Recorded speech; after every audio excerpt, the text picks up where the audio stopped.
Inilah Injil Yesus Kristus menurut Santo Lukas. Dimuliakanlah Tuhan.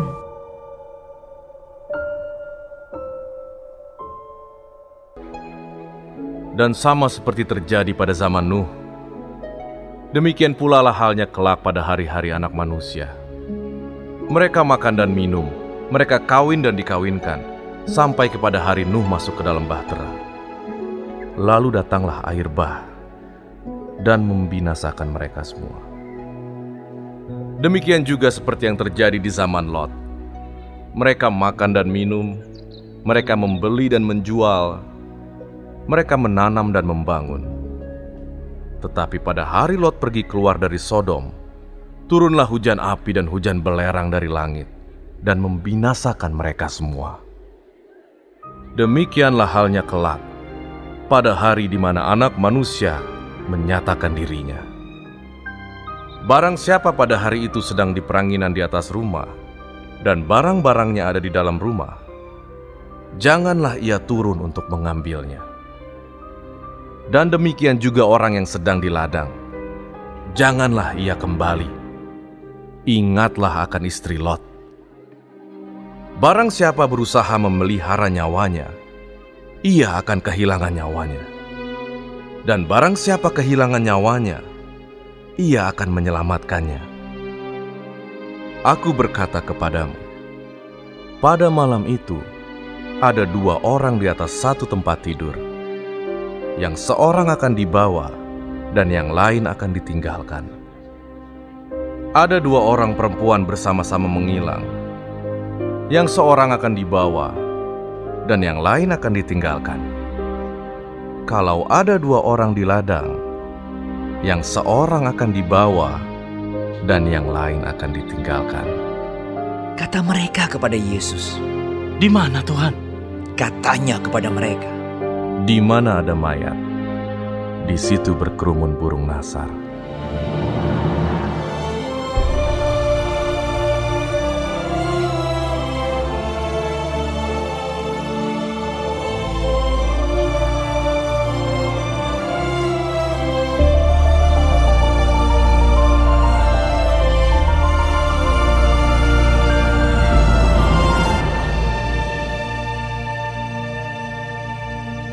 Demikianlah Injil Tuhan.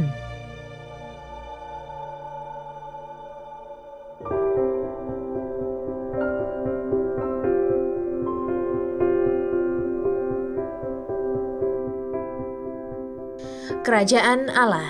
Renungan oleh Bruder Yohanes Suparno, Okarm.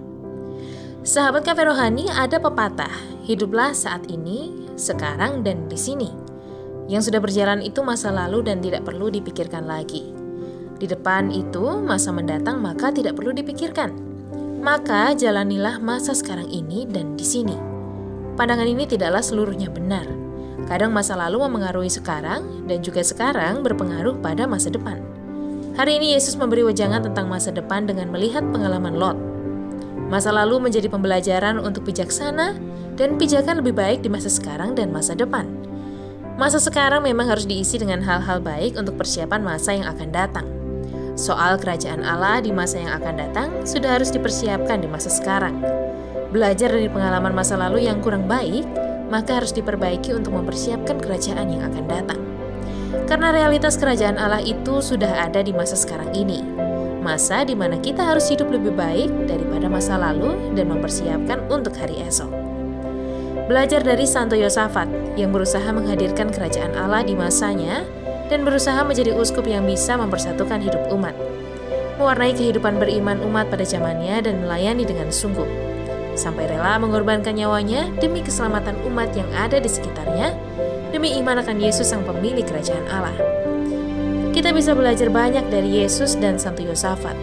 Kenyataan wabah yang melanda dunia hampir 2 tahun belum berakhir, dan banyak yang merasa tidak punya harapan hidup. Kalau situasi seperti ini, apakah masih bisa merasakan kerajaan Allah hadir di saat sekarang ini? Maka marilah kita menciptakan suasana kerajaan Allah dalam diri kita terlebih dulu dengan mengandalkan Tuhan dalam segala situasi dan kondisi. Setelah itu, baru kita memberi imbas kepada orang sekitar kita, keyakinan akan kehadiran dan kehendak Tuhan dalam hidup kita. Mari kita terus berusaha sadar kalau kerajaan Allah hadir di hati kita masing-masing saat ini, di sini, dan sekarang. Selamat menikmati menu hari ini.